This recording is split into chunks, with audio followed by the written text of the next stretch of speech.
Hello, everybody. This is Mike from Nymphs, Knots, and Nonsense. And today I want to take you through an entire presentation that I built for a class on chironomids and indicator fishing. This presentation I gave at my local fishing club because we own a pond, and that pond is a literal factory for chironomids. There are chironomids everywhere, 5 feet, so say 1.7 meters, or deeper, has chironomids in it. As I record this, it's November, and we still have chironomids hatching on our club pond, and the fish are keying into that and actively hunting chironomid pupas and even some adults. So let's get right into this. A chironomid itself it's a type of flies. It's broader than a species. In fact, there's a nerdy stat I'll show on the next slide, but there are approximately 20,000 different species of chironomids. It's an entire order called Diptera, which literally is true flies. So they're a cousin to a mosquito. A lot of people get them confused. They have a similar silhouette. So a long, skinny body, wings that fold down over the top of the body. The wings are semi-transparent, or in most cases, completely transparent. Um, they look a lot like a mosquito, and so people see those. You'll see them hanging out on your screen doors. You'll see them hanging out on the sides of buildings. You'll see them inside of the bushes if you go shake the bushes, and so you can recognize that silhouette. And I see a lot of them when I'm out fishing, even though they're small, right? So a lot of times you're getting adult chironomids that are size maybe 18 to 20 here in Massachusetts, sometimes even smaller. On some of the bigger lakes, they might get up to size 12 or size 14. They have different names. So if you're on a river, they usually are called a midge, and they're usually smaller than they are in ponds or lakes. In the UK, they're called buzzers because as they fly by, they buzz. And in British Columbia, they're so big that their local nickname for them is bombers, because I guess they're buzzers that are big. So you have little airplanes and you got big airplanes. The big airplanes are bombers. Um, they're a food species for a lot of different animals that are inside of the water of a lake or a pond. Fish, obviously, which is why we're here talking today, but then also dragonflies. Dragonflies will eat them up and just slurp them up like they're Twizzlers, especially the larvae, the bloodworms, or the adults. The adult chironomids that actually look like flying insects. Damselflies will eat them. Water boatmen will go after them. There are tons of other things. I think even scuds, the little freshwater amphipods, or colloquially known as shrimp, they will actually catch the larva and eat those. They'll just rip them apart with their little mantis claws. Lots of things in the water will eat the chironomids, either the larva or the pupa. But they are incredibly prolific. They lay thousands and thousands of eggs. And as a result, in the bottom of some still waters, you can have a square meter or a square yard of the bottom of that pond, and it will be completely covered with thousands or tens of thousands of chironomid larvae just in that one small space. And so there's always chironomids that are available to fish. There are always chironomids that are in some stage of growing, some stage of living there on the bottom of that pond, and they become a constant food source, especially for trout. At some parts of the year, they are even more available to trout, and they're the primary food source for the trout. I was reading an article today that described chironomids as the fast food of the pond, in that fish can just swim around, suck them up, just swim around at a certain depth, find all the pupas, eat those. So it's like eating French fries, right? You just shovel French fries into your mouth. That's the analog for fish. Okay, this is what a chironomid looks like. You can see sort of that mosquito silhouette. So skinny, narrow body. The wings fold back when they're not flying. The wings fold back over the body and sit very flush. And they have these gills or breathers or antennae in the adults that extend out over the head that are used to feel and sense a lot of things. There are a lot of nerdy facts about chironomids. There are over 20,000 species. I mentioned that briefly before. There's a lot of variety inside of chironomids. Even inside of North America, I think the figure that I found was 3,500 different species just inside of North America. And that means a lot of different things. It means that once you start using flies to imitate chironomids, you have a ton of different sizes, a ton of different colors, and that also changes based on the light conditions. Maybe the sun is out, there are no clouds, and you're getting direct sunlight.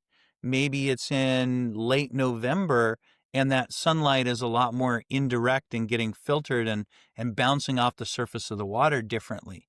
Maybe it's a cloudy day or a rainy day and you don't have a lot of direct sunlight. And so the colors of the chironomids as the fish see them are going to change from day to day. So sometimes it's a matter of trying to find what's the right combination for the fish for that day and what are they interested in. Also keeping in mind that you might have different species. Maybe 2 weeks ago it was a different species than what's hatching today. So it's always a really this sort of experimentation to find what is it that the fish are looking for today.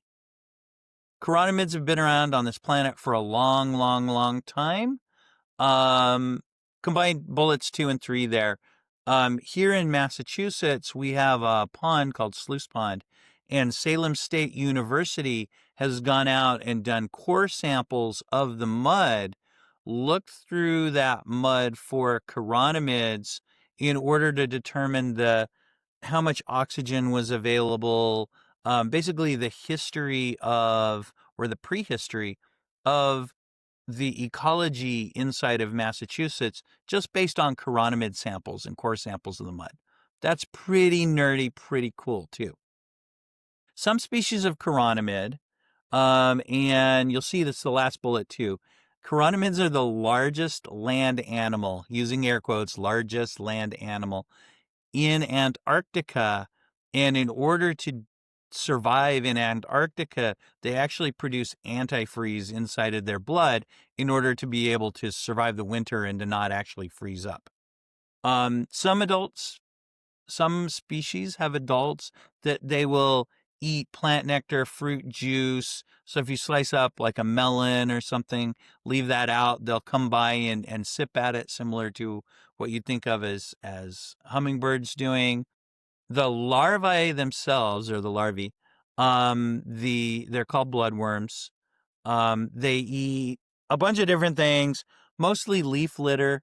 If you've seen a picture of our club pond, it's surrounded by these trees that have leaves. The leaves all fall into the pond, and the bottom of the pond is pretty much caked with leaf litter at varying stages of decomposition. That is absolutely an excellent food source for all these chironomid larvae that are there on the bottom of the pond. But they also eat things like algae. They eat little zooplankton or phytoplankton, so single-celled animals or really, really small animals. I've seen videos of chironomids that decided to turn cannibalistic. I don't know if they were eating the same species, but it was definitely a smaller chironomid larvae, and they decided that would look like a pretty good snack. So, fearsome predatory behavior on the size of 1 inch or less. But the most important fact that you need to know about chironomids is if you're fishing stillwater and that stillwater has chironomids, You can use them to catch a ton of big trout on lakes. Chironomids themselves have a complete metamorphosis. So, getting completely bio nerd on you, they have a complete metamorphosis. So, they have egg, larva, pupa, adult.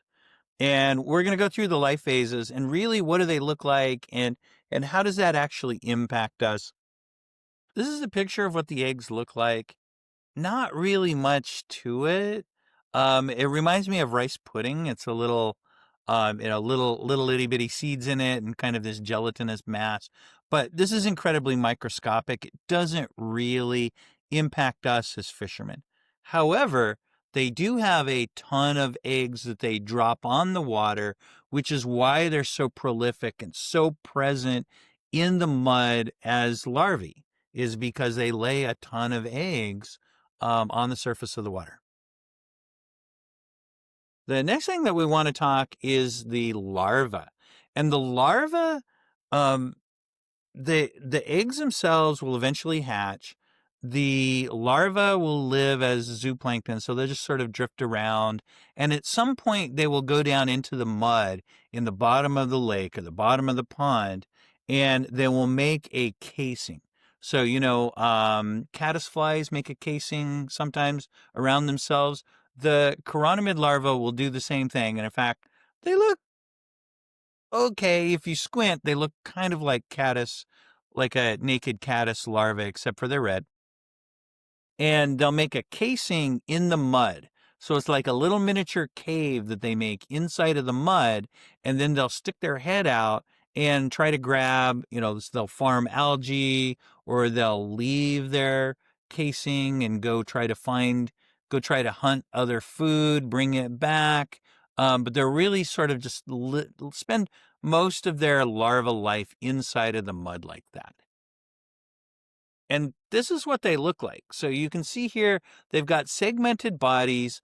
I have actually taken this pond skimmer we have at the club. It's hanging off the side of the deck, and I take it out and stick it in the mud, pull it up, and look at what's living in the mud. What kind of food is there for the fish? Is there enough food there to sustain a healthy fish population? And I'll find bloodworms like this, but almost all of the bloodworms that I find are a deep merlot color. They look like dark red, almost bordering on purple wine color. And the reason for that is because the larvae themselves contain hemoglobin. So just like a human being, their red blood cells, the bloodworms contain hemoglobin, and they do that so when they're down below, say, 5 feet in our pond, 5 feet or deeper, in the same most still waters, but they can live up to 30, 40, even more feet deep. And they use that hemoglobin to extract oxygen out of the water that they live in, especially if that water is down deep. It's very oxygen poor, right? There's no source of oxygen other than plants, aquatic plants, or the wave action or river where the river dumps into the lake. And so they're living down deep below where the sunlight can actually penetrate the water. So down past, say, 10, 15 feet. And so they've evolved to use this hemoglobin in order to basically mine oxygen out of the water, which is a pretty neat trick. It also has something that's incredibly interesting, is that we use bloodworms or chironomid larvae to feed aquatic fish. So have you ever had a betta fish? The betta fish themselves, you'll drop in bloodworms, that you get a tube of freeze-dried bloodworms, and you'll drop a couple in there in order to feed your betta fish. But a lot of people, I think it's 5 or 10%, maybe more, of people will actually have an allergic reaction if they're handling bloodworms, simply because of the hemoglobin. It's like a blood type issue. There's a different blood type than what their body is expecting, and so they'll have an allergic reaction. In some cases, incredibly extreme cases, I've heard that it could be fatal or at least enough to get you hospitalized for that allergic reaction. So here we have a video of some bloodworms in a glass dish, and you can actually see how they move. So you can see that they'll curl up, they'll wiggle. Some of these guys are pretty active. I think they gave them caffeine or something. But you'll see they have a little bit of a head that's noticeable. They have some legs that are also there around their head, and then they have this long, thin, segmented body. And that's pretty much what bloodworms look like. Bloodworms themselves are available to trout as a food source, especially in the winter and then moving into spring. It's a phenomenally good food or bait to imitate with a fly simply because they're available to the trout a lot.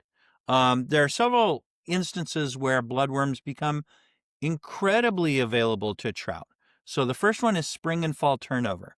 So spring and fall turnover, what happens is that the water at the surface either heats up or cools down to match the temperature below the thermocline, and the lake changes over. That water is allowed to mix freely, especially in the spring when you go to a pond, in the pond or lake, and the lake is completely dirty, brown, gross, and there's a lot of sediment in the water. That is because of turnover. And turnover will dislodge those bloodworms from the mud where they're at, and they'll actually get churned up with all that dirt. So when you go to a pond, lake, you see that the water is really dirty, that's a sign for you that maybe you should be fishing bloodworms. As long as the fish are okay and they can see to hunt, it's a good time to use bloodworms. Storms, rainstorms, so both the water coming into the pond will dislodge the bloodworms, or the wind and wave action in the shallows or shallower parts of the lake will dislodge those bloodworms, and they'll be available inside the water column. And remember, they can't just swim down. They have to be at the mercy of the current, be at the mercy of the waves until things can calm down and they can sink back down to the bottom. They will leave their cave or their casing sometimes to forage, and they will go crawl on the surface of the silt looking for food. I think sometimes they will move and migrate from one part of the lake to the other, probably from shallower to deeper or deeper to shallower.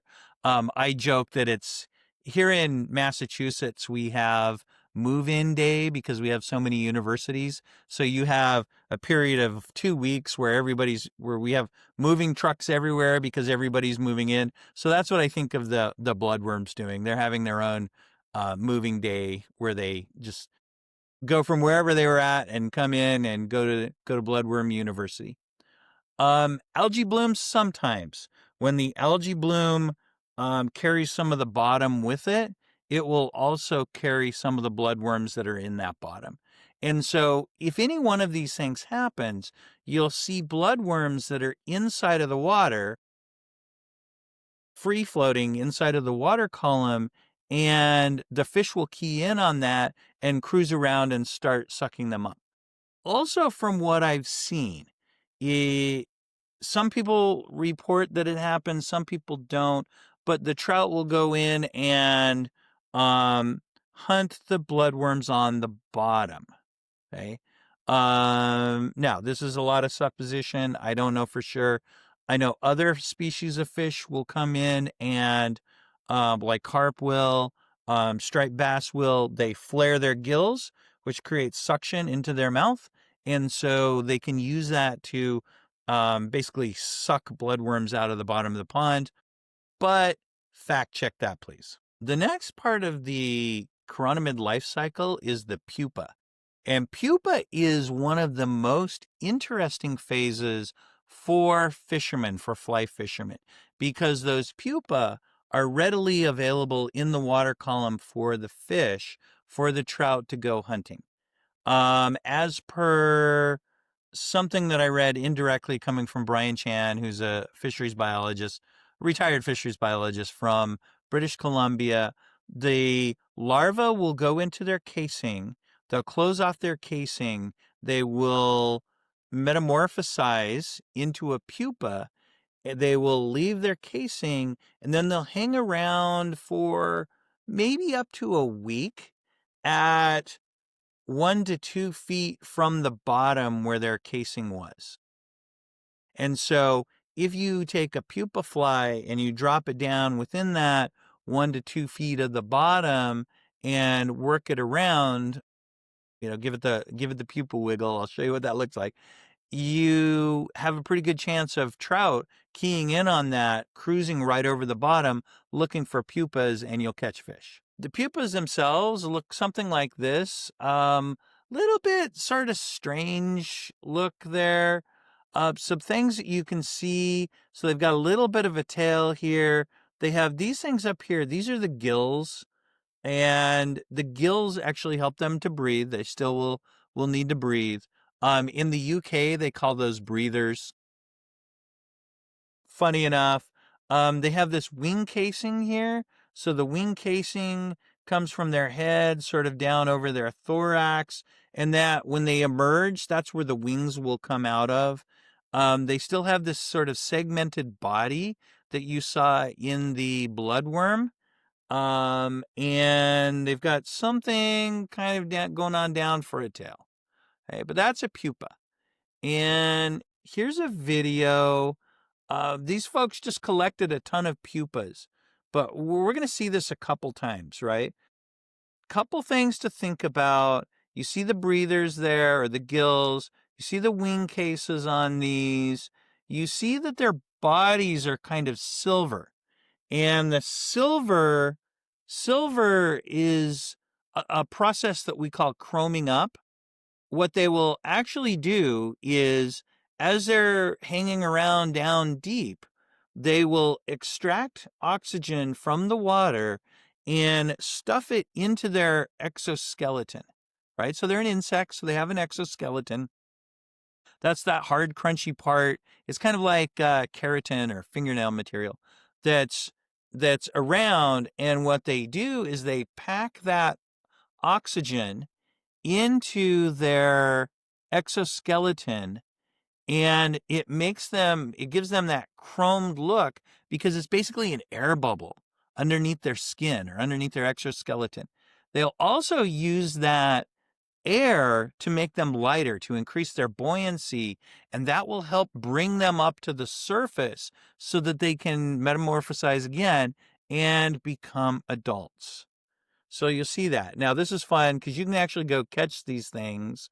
You can throat pump these out of fish and collect them in a jar or something, and that's exactly what people did for this video. Moving on then, we have the emerger.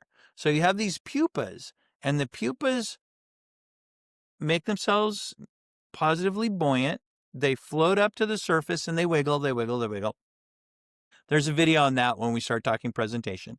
They make it up to the surface. They split their back of their thorax and they emerge. They push themselves up out of that husk, what now becomes their pupal husk. And they pop out and now they're an adult.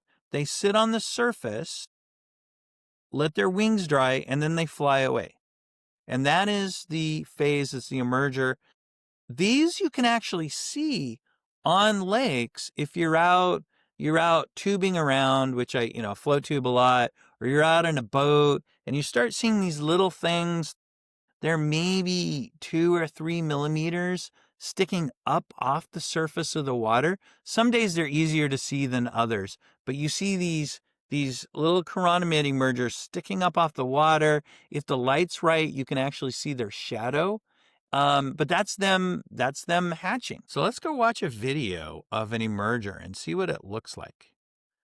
And we'll watch this one a couple times too.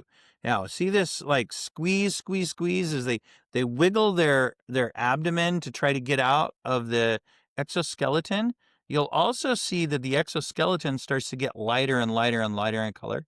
So that chroming up of the exoskeleton becomes bigger and bigger and bigger. Now you'll see the head and shoulders come out of that pupal shuck, and then they put their feet out on the surface. By the way, these are Daphnia over here that keep flittering around.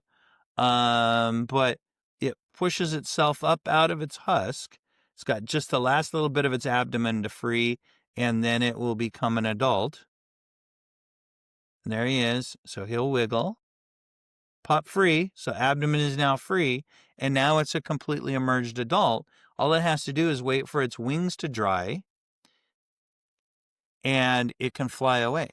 But let's watch this again, because I think this is fascinating to watch. But you see that you get more and more and more air in the abdomen. The abdomen becomes a lot more waxy in appearance. You'll see that silvery chromed up gets further and further and further up the abdomen towards the thorax.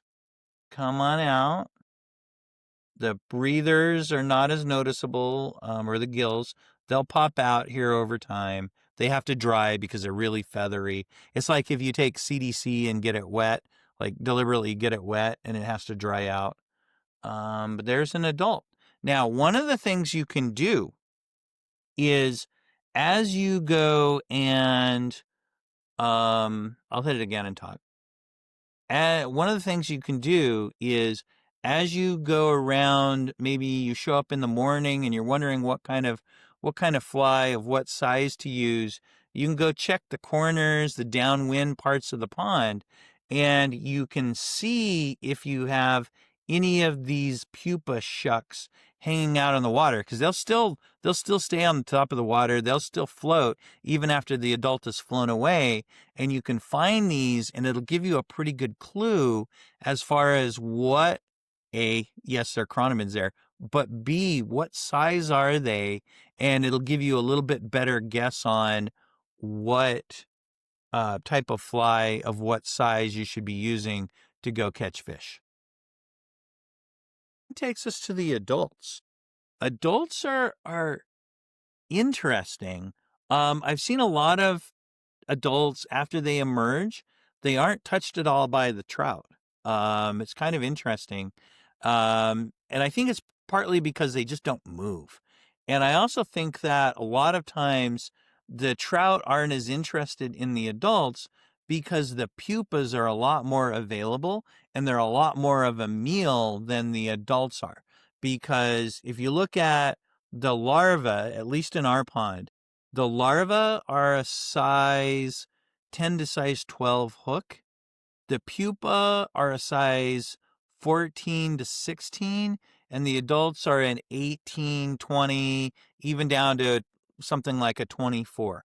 So as they metamorphosize throughout this entire process, they get progressively smaller, because if you think about it, that pupa, if the adult comes out of the pupa, then you would expect that adult to be smaller because it has to fit inside of the pupa. Same thing if the pupa comes out of the larva, then you would expect that the pupa would be smaller than the larva. It's this whole like Matryoshka Russian nesting dolls thing. Okay? But the adults themselves, they hang out on leaves, trees, bushes. You'll see them on the side of buildings.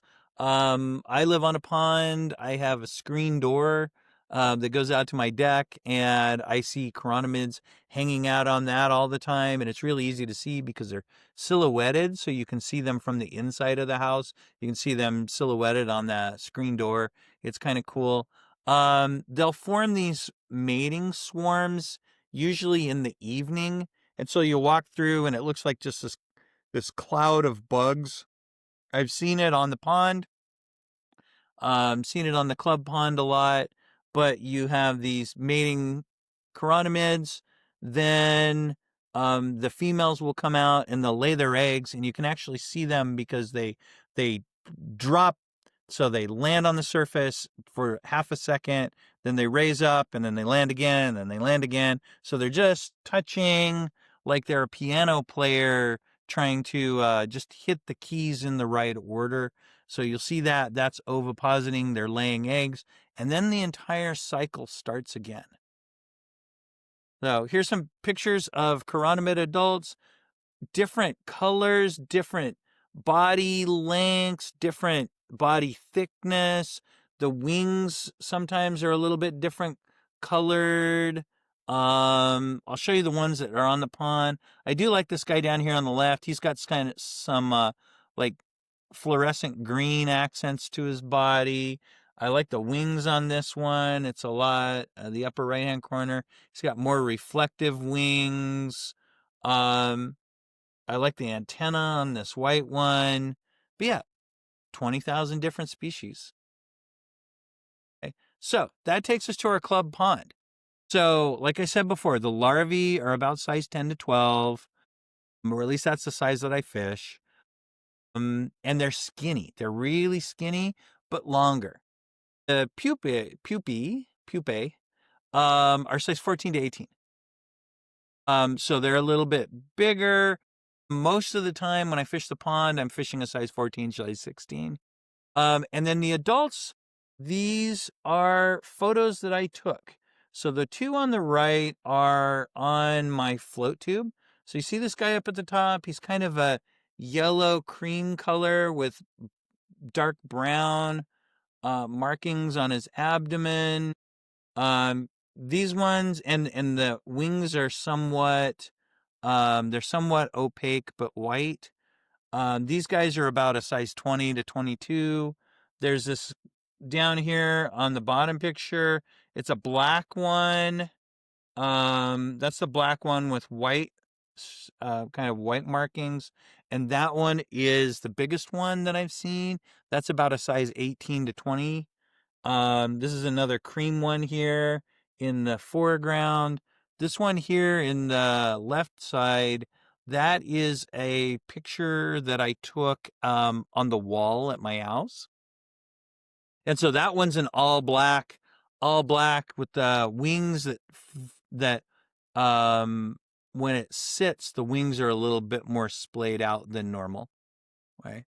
But that's what we have in the pond, and I think this is pretty typical for New England because the soil is kind of all the same. We have a lot of silt in our ponds because of the glaciers. And the chironomids actually they might be born in one pond or live in one pond as a larvae. Once they become adults, they'll fly around, they'll meet other adults, and they'll find other neighborhoods that they like to live in. So in doing so, they spread out because our pond is a quarry. The chironomids eventually found it and took up residence, and they really thrive there. So how do I fish for this? Right? Normally, if it's a spring day, so in the spring, you have a lot of bigger larvae, pupa, and adults. In the fall, the chironomids are a lot smaller, but those are the major times of the year when you fish chironomids. On a typical spring day, if it's before 11 o'clock, then I'm fishing larva or sometimes a pupa, and I'm fishing it less than 12 inches above the bottom. The way that you can tell the bottom with an indicator rig is you go out and you take your clamps, your hemiostats, or your mitten clamps. I always use mitten clamps. Hook them on your bottom fly, drop it down to the bottom until you feel the pressure taken off. Pull your line up 12 inches, set your indicator there. Okay. I've actually had fish come up as I'm pulling up my forceps. They swim over to go look at my forceps to see if there's something tasty to eat. Not the brightest fish, but that's okay. Then around 11 o'clock, I'll switch over to pupas or pupae. And you'll see they evolve. So you start down low with black or black with red tints to it. So there's one that's Chan's chironomid that's a black body, red wire. There's another one that's a faded chironomid, black body, silver wire, and a little bit of a red at the far end of the abdomen. I'll show you what these look like here in just a little while. But starting with that red, black variations thereof. And then as you move up higher in the water column, then you switch to more things like a chromey, more silvery.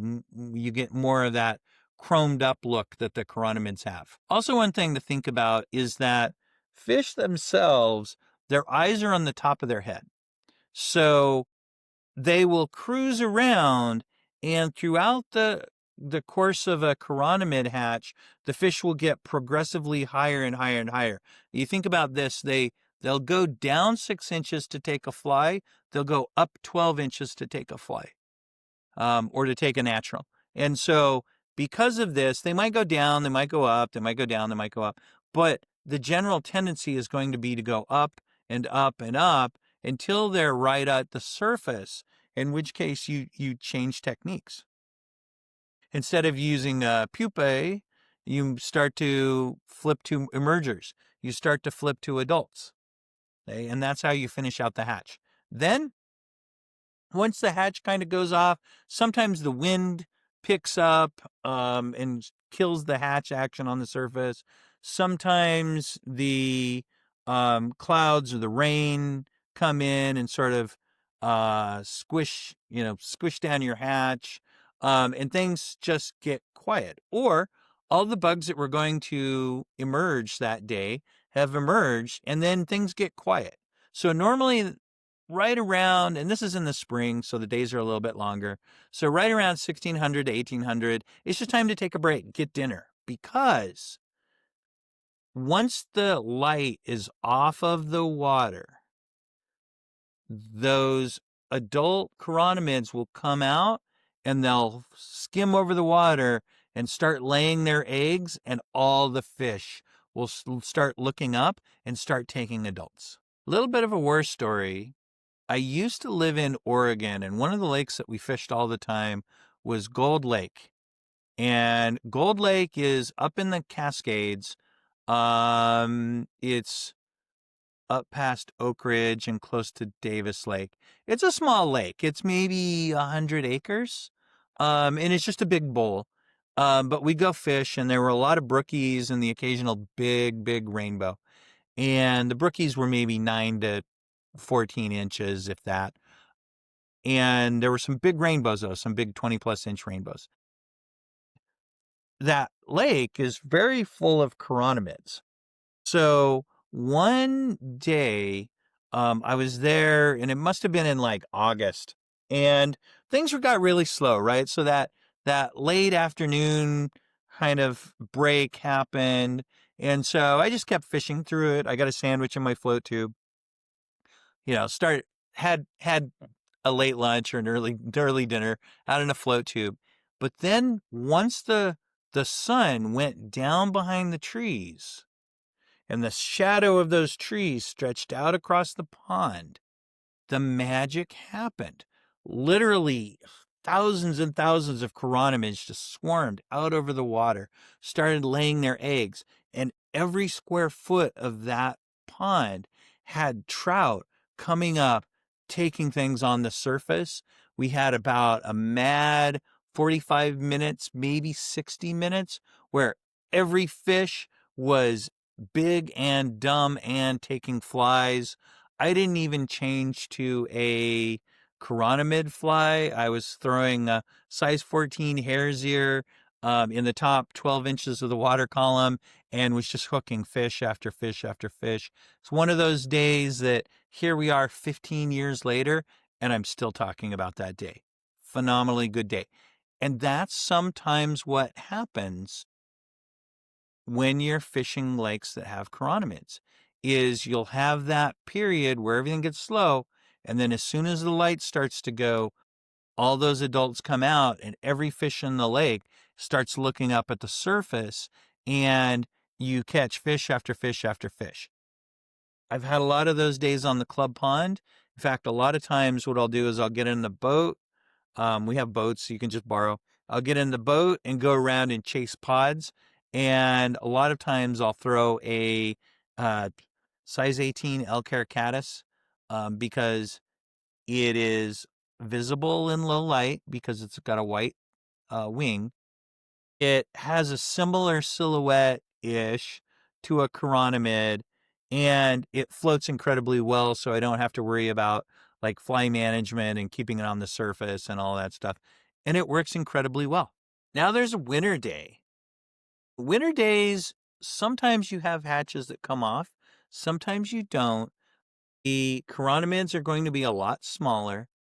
And so you might have a period from, I say here, maybe 1100 to 1500 where you're fishing some larvae. So bloodworms are available, and the trout some days will key in on larvae or the bloodworms. And sometimes you'll have small pupae that come off. You might get adults coming off, but they're going to be really, really small. And then it's time to go home. There's not really there's not a really good egg laying. It's just cold. Things get really cold. I don't know. I think they lay their eggs in the dark in the winter. Or if they do lay eggs during that last light, it's a really short period, but the fish themselves get a lot more sluggish. And so really in the winter, it's a larvae game. It's a bloodworm game. Because fish are exothermic.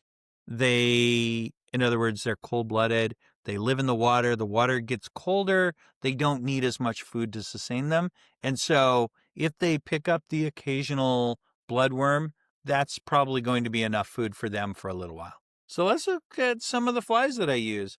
So this one is a simple semi-secret bloodworm. I have a video on this one. It is really simple: a thread body, a red rib, a black bead, and some UV resin that fluoresces. Phenomenally good fly for me. It has been and will always be, and I usually fish it in size 10. Hey, this is a faded chironomid, so early on in the hatch, you've got that red end of the abdomen, you've got a darker body, you've got a red wire, or excuse me, silver wire to give it some segmentation, and you have that white bead, which looks like those gills of the pupa. Similar with zucchini. Zucchini adds a little bit of a twist though. The body of this is a black holographic tinsel, so it has a lot more sparkle. It looks like the pupa as it's starting to pack air or oxygen into its exoskeleton. Especially when you have a bright day, it'll reflect a lot better. Then you have the chromey. The chromey is a silver body. I tied this one with the silver holographic tinsel for the body, and then a smaller red holographic tinsel for the ribbing, a little bit of peacock for the thorax, and a little bit of white something something. I think I used Flexifloss for the gills coming out the top, and then a black bead. The last pupa-ish fly is a Rainbow Warrior. Rainbow Warrior is really a bright, bright, bright fly. It gets their attention. Sometimes I catch fish on this in the winter. But this is kind of one of my, if all else fails, fish a Rainbow Warrior shallow. It works. For adults, I've got a stillborn midge in size 18. You'll see here it has a black body, white ribbing on it, a little bit of grizzly hackle, a thorax that is peacock, a little bit of a foam shell casing, and white feather wings. And that works incredibly well, especially right when the emergers start coming out, or right as the adults start. As you start seeing the adults coming off, it's good to throw on a stillborn midge. This one is a stonefly that I've tied for a long, long time. I got started on these back in Maryland. They use these on the Gunpowder River. It's supposed to be a stonefly, but it's size 18. It has a black body. It has a white wing. It has a little bit of grizzly hackle on it. I looked at that and said, that is close enough to the chironomids that I'm fishing that I think I'm just going to call it a Chironomid. So the IKR up there and the title is, I know, right? So this is a Stonefly. It's in the right size, the right colors, the right silhouette. Looks like a Chironomid to me. The next one is a black elk-hair caddis. Same thing, I know, right? It's a caddis. Supposed to look like a caddis fly, but if you tie it in a size 18, you use a black body. It's got the right silhouette of the wings. It's got a, a elk hair or deer hair wing that helps it to float, which is excellent. If anything, what I would do is take my scissors and just cut off the hackle on the bottom so it sits more flush in the film, and it gives it a little bit better silhouette when it comes to the legs. And of course, as with all flies, there are plenty of other patterns that are out there. I think I'm a little bit misrepresented here on unweighted chironomids, because you can use unweighted chironomids either with a weighted chironomid under an indicator or as part of the washing line. So when we start, we're going to talk about presentation and techniques here in a second. I think I could use a little bit more unweighted Chironomid pupas. But overall, you get the basic idea. Chironomid flies are usually not that complicated. Now, techniques. 3 different techniques that I want to go over. The first is naked nymphing.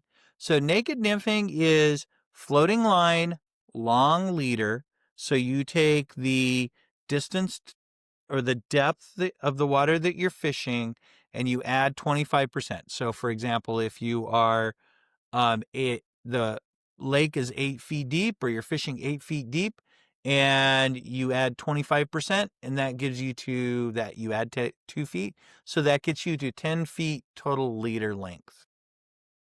The end of that leader, you want 3 feet to 4 feet of 2 to 4x fluorocarbon tippet.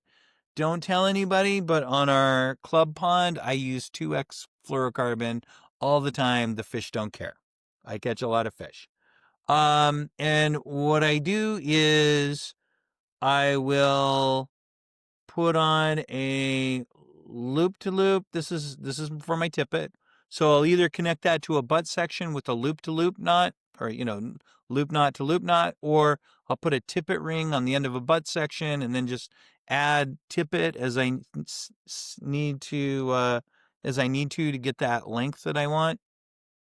And then halfway down the main tippet ish, right? So if I say I've got 48 inches, so 4 feet of tippet, then I want to come up to half of that, so 2 feet from the end, and I want to tie in an 8-inch dropper of fluorocarbon, and I'm going to put a fly there.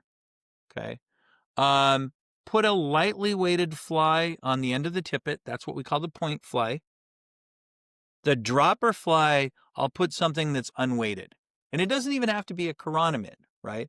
A really good fly to put there is like a size 14 pheasant tail, size 14 hare's ear, something that's neutral, as close to neutrally buoyant as you can, because that will actually do a lot more flutter and it'll be a lot more active than a heavier fly that's on the point. Now, the way that you fish this is you cast it out, you do an incredibly slow figure 8, and you watch the tip of your floating fly line as a micro indicator, and you'll either see that line straighten out, you'll see it quiver, or you will feel the fish on the end of your leader. That's naked nymphing. Right? You could even do a variant of it where you put a heavier fly on the point and hang that fly or suspend it over the side of your boat all the way down to the bottom in a lot more vertical presentation. The next technique we want to talk about is the washing line. So if you imagine a laundry line that has socks hanging off of it, that's basically what a washing line is. Only in this case, what we do is we use a floating line or a line that sinks slowly or just slightly. There are two lines that people normally use for that. One is the Midge tip, which is a 3-foot or a 5-foot intermediate sink tip. So it only goes down 2 feet or so that it sinks. Or they'll use a hover line, which is an incredibly slow sinking intermediate line. So it'll sink maybe half an inch to an inch per second. Then they'll have a long leader. That leader will have droppers hanging off of it. And at the point fly, they have a floating fly, which is normally a booby. So a booby would look similar to a woolly bugger. Sometimes they're in bright colors, sometimes not. But they have a piece of foam cylinder or foam eyes tied right behind the eye of the hook, so it floats.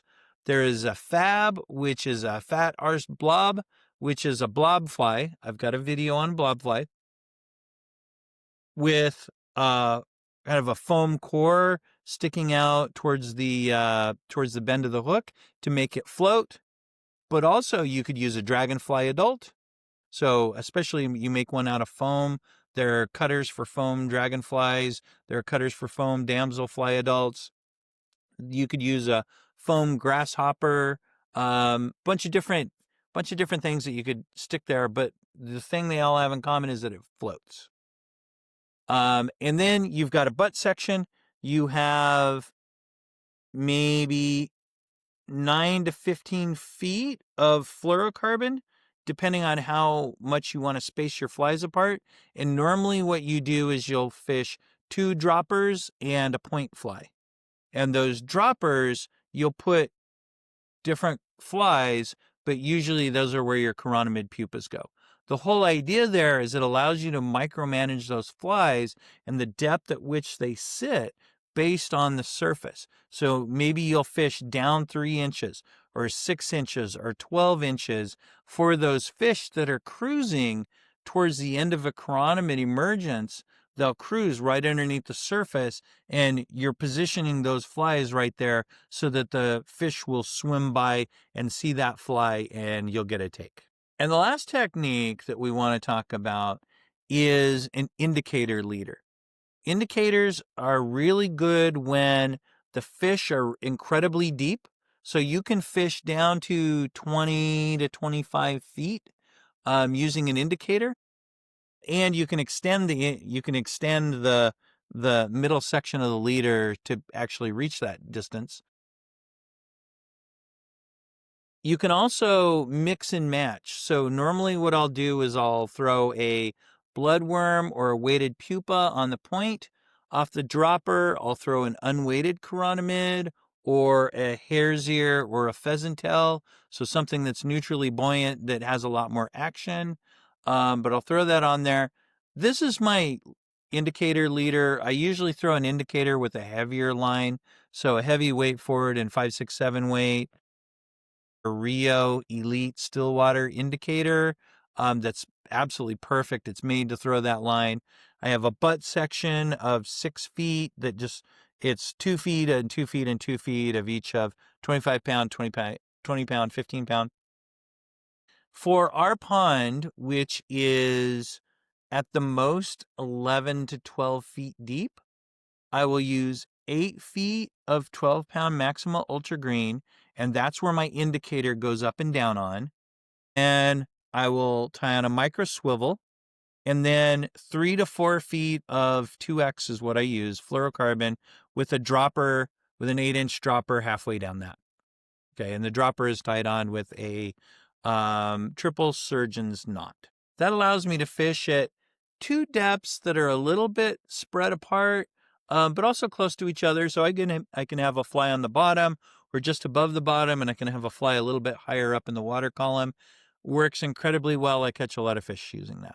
As far as indicators themselves, I have 2 that I use more frequently. So I have a pegged indicator. There are tons of jokes out of that.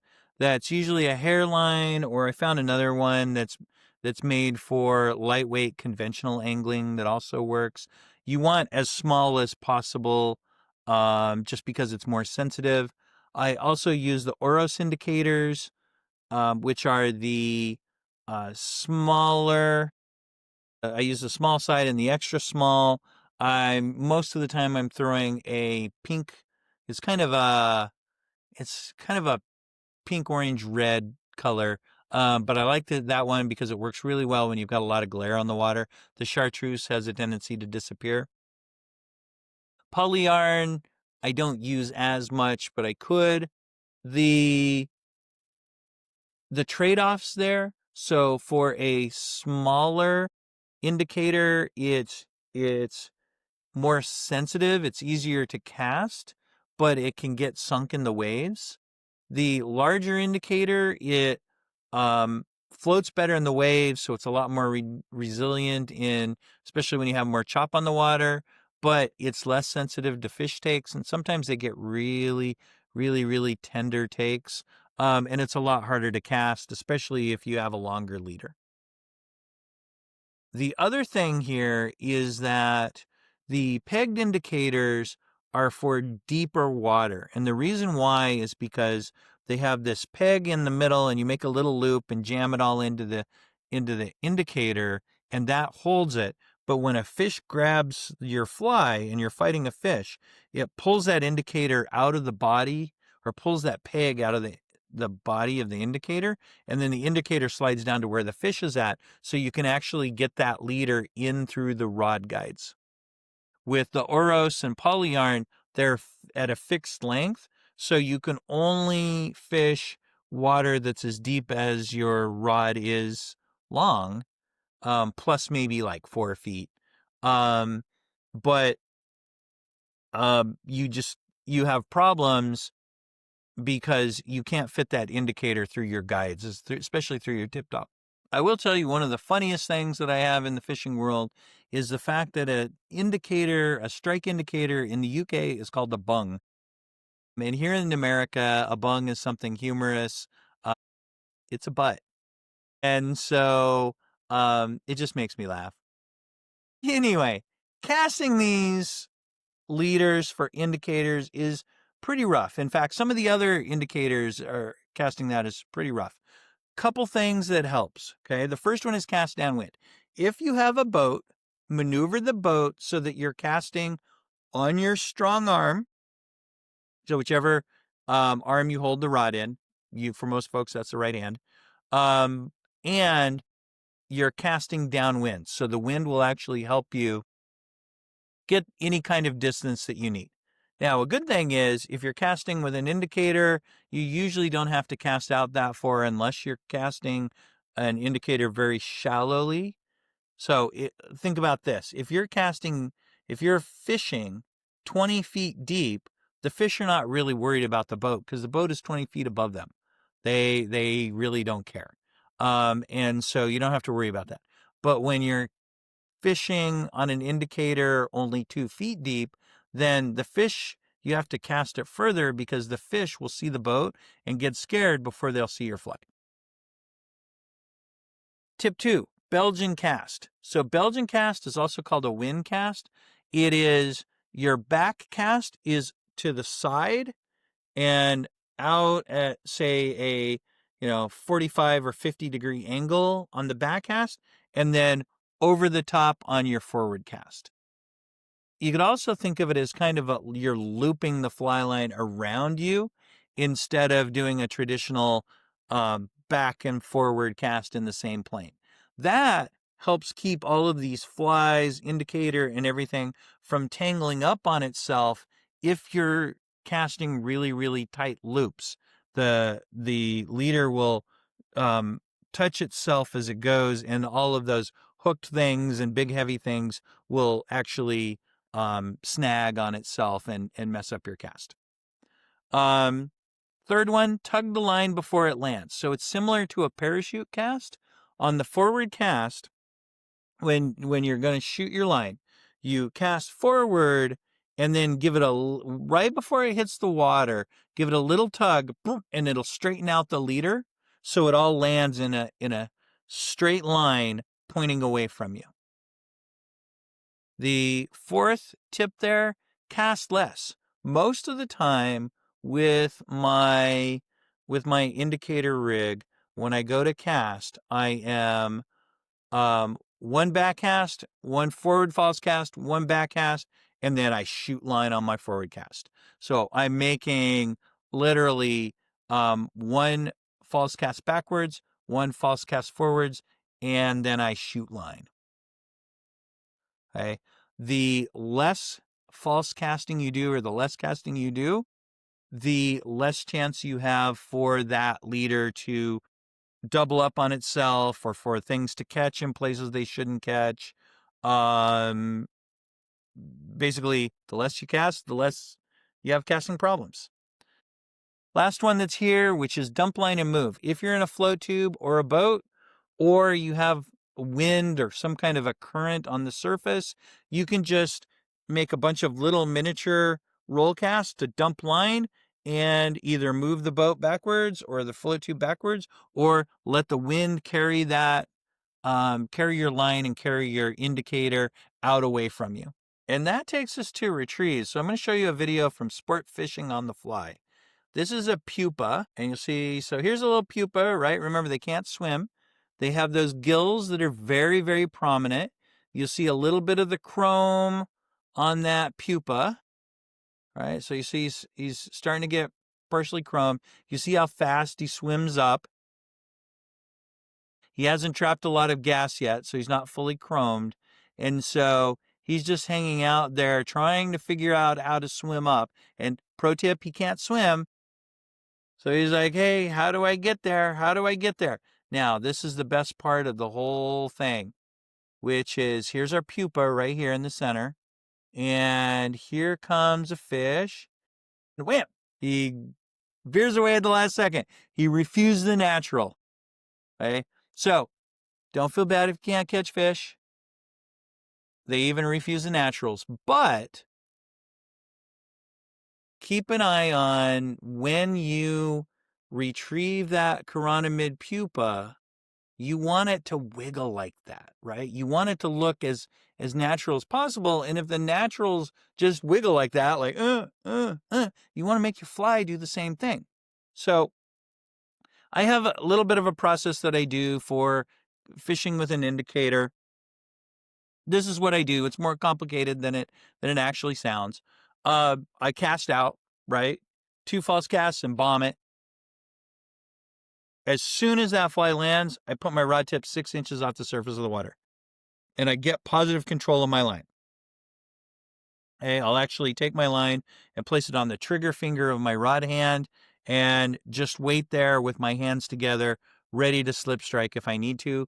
Sometimes, as soon as that fly lands and starts sinking, say 4 or 5 seconds of it sinking, I'll get a hit immediately. Because sometimes the fish want it as they drop. They want the flies as they drop. Sometimes they want the flies as they rise. Sometimes they want the fly just doing nothing, just sitting there. Okay, so I'll count to 30 seconds. I just count thousands, 1,000, 2,000, 3,000, etc. The indicator can move. Look at how when your cast hits the water, what is the direction from the indicator to the fly, or to the flies? There, you can multiple. All right, if your leader lands so that your flies are off to the left, usually within the first 10 seconds, you'll see the indicator moves over in the direction that the flies landed, because they're equalizing. Both of them are moving. The fly is moving over, say the fly landed to the left as you're viewing it from your indicator. The fly is moving to the right. The indicator moves to the left. So that way they can be right above each other. Right? That's good. That's a good thing. But don't get confused and think that that's actually a fish. You can have fishes, but your bobber will go down. It won't kind of slide to the side, and it will only slide. It'll slide, maybe 6 inches at the most. It won't slide that much. Okay. If that bobber starts moving away from you, that's a fish. If your bobber goes and wiggles like this, that's a fish. If a wave comes and the bobber goes down and then doesn't come back up for half a second, that's a fish. Okay. It's a trick over time. you get a better feel, you get a better visual on what's a fish and what's not a fish. Okay. Once I'm done counting to 30 seconds, I give it 5 hand twists. If you can't do hand twists, just do a slow pull, 18 to 24 inches. What that will do is it'll raise those flies up off the bottom, and then when you stop moving, they'll start to drop down again. So it'll give them that wiggle, wiggle, wiggle up, wiggle, wiggle, wiggle, wiggle down. Okay. Sometimes when you start to pull that fly and pull the indicator, they'll hit it as soon as it starts to move. Sometimes when it starts to drift back down, they'll hit it right there. Sometimes they'll just hit it when it's doing nothing. And so I'll just, if I don't have anything else going on, I'll just do that 30 seconds, 5 hand twists, 30 seconds, 5 hand twists. When I'm 10 feet away from when the end of my line is 10 feet away from my rod, I'll do 2 hand twists, 5 seconds, 2 hand twists, 5 seconds. So I'll speed up that fly, make it more active. Then when I'm ready to cast again, just pick it up and cast it. I'll reward the part of the retrieve that gets the most takes. So sometimes they like it on the rise. Sometimes they like it on the drop. Sometimes they like it when it's not moving. Whichever one of those that it seems like they like that day, so it changes from day to day, I will do more of that. So if it seems like they're hitting it at 20 seconds, 25 seconds of dead sitting in the water, I'll start counting up to 60 seconds. Apparently they like it not moving today. If it seems like they hit it on the rise or the drop, then I'll shorten my wait time to 20 seconds and pull 5 pulls, 20 seconds, 5 pulls, 20 seconds. Okay. Just being able to adapt to what it seems like the fish want that day. So common problems that I have. So number 1, you're fishing a Chironomid pupa. It works really well. You're getting fish after fish after fish, and then suddenly nothing. Well, what happened, right? What happened? Maybe the weather changed. Maybe like the sun came out or the sun went behind the clouds. Maybe the wind picked up. Maybe, and the wind picked up could be a couple things. One is the fish can't see the chironomids. They can't see the pupa anymore, or the wind stopped and now the fish feel a lot more exposed because they were using the ripples on the surface as cover, or the waves or the ripples on the surface were causing your indicator to go up and down and animating your fly, or the wind picked up and now you're not able to control your line and your indicator like you could before. Okay. So figure out which one of those it is. But there are other things that could have happened. So one is, remember, the fish start low. They start down at the bottom and gradually get higher and higher and higher. So it could be that you're now fishing below where the fish are at. So take your indicator and move it down 3 feet, 4 feet to bring that fly up and see if that picks up the number of fish that you're getting. Another thing is that maybe the hatch is over. You're in that 4 p.m. day doldrums and it's time to just take a break and get some food and have a drink. Next problem, you see rises, but no fish is taking your adult chironomid fly. Okay? Especially at the end of a chironomid emergence, this happens a lot. You see fish, you see rings everywhere from fish.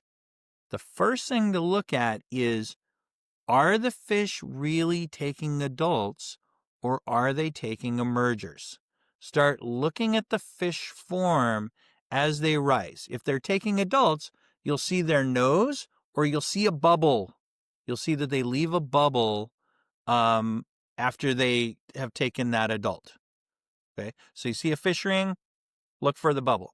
Okay, if so, then they're taking dries, and now you can start start looking around and seeing if you see adults on the surface, and then try to match the size and color of those adults.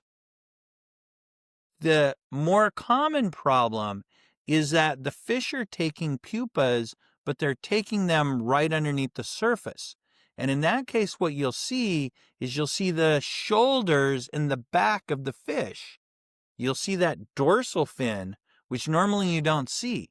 And at least when they take dries, you usually don't see the dorsal. And so what you need to start doing is start thinking washing line and really start using flies in the top 12 inches or even the top 6 inches of the water column, because that's where the fish are actually taking the fish. And there's a reason why they do that, is because if you're underwater, if you ever gone scuba diving and you're underwater, you look up, the bottom of the surface of the water is a silvery mirror. It's really cool. It's completely silver. And because it's a mirror, if there's a pupa 6 inches underneath the surface, you'll actually see 2 of those, right? It's a mirror. They get reflected in the surface. And so it's incredibly easy for trout to find their prey, aka the Chironomid pupa, underneath the surface, simply because there's 2 of them and it basically is bigger. And so they'll skim around underneath the surface, taking those pupa as they emerge. And then the last problem, you can't see your Chironomid dry fly because it's too small. This is incredibly common. I had to join the Glasses Club a couple years ago. I do a couple things. One is, at the club we have fishing docks, so they extend out into the pond a little ways.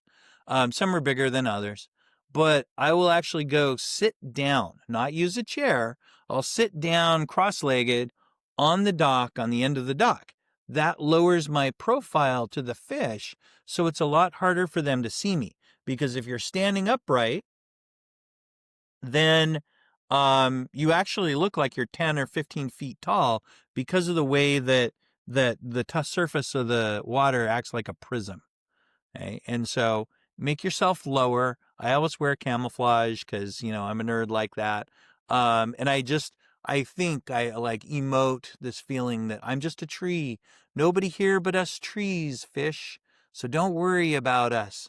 But what that does is it allows me to make shorter casts with these little dry flies, and the fish will come in closer to where I'm at.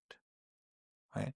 Another technique that you can do is you can switch to using 2 dries, and you can use something that's a little bit bigger, like a stimulator, a dragonfly, a hopper, and then 2 feet or 3 feet off that, off a dropper there, have your adult chironomid, your little fly. And anytime you see a rise around your big dry, you just set the hook. Okay. Different things to think about, different problems that you could have. Being aware of these situations helps you to actually make a change to take that problem and turn it into an opportunity for you. And lastly, thank you for watching this video. I know it was immensely long. I hope you learned something. I hope you have a better set of skills to go catch fish. I've been Mike. You've been you. This channel has been Nymphs, Knots, and Nonsense. Please like, subscribe, share with your friends. Tell me what you like. Tell me what you don't like. And I will see you in the next video.